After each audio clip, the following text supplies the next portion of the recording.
সাহেব, নবাব আদিল শাহ আমার রাজ্য দখল করতে আসছে। আপনার যা কিছু আছে তা নিয়ে শত্রুর মোকাবেলা করবেন। তাই হবে মহারাজ, এখনই সেনাপতি বসে পাঠিয়ে দেন। তাই হয় আদেশ শিরোধার্য মহারাজ। আদেশ করুন মহারাজ, আদেশ করুন।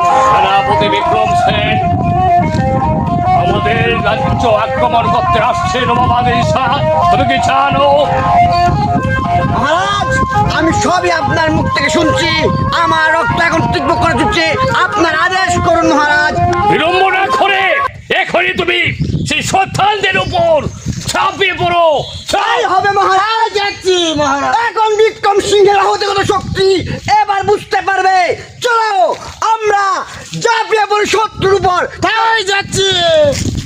নবাব আদিল শাহ, তুমি এখন আমার শক্তির পরিচয় পাওনি। এবার বুঝতে পারবে অন্যায় ভাবে যুদ্ধ করার পরিণাম কত ভয়ঙ্কর।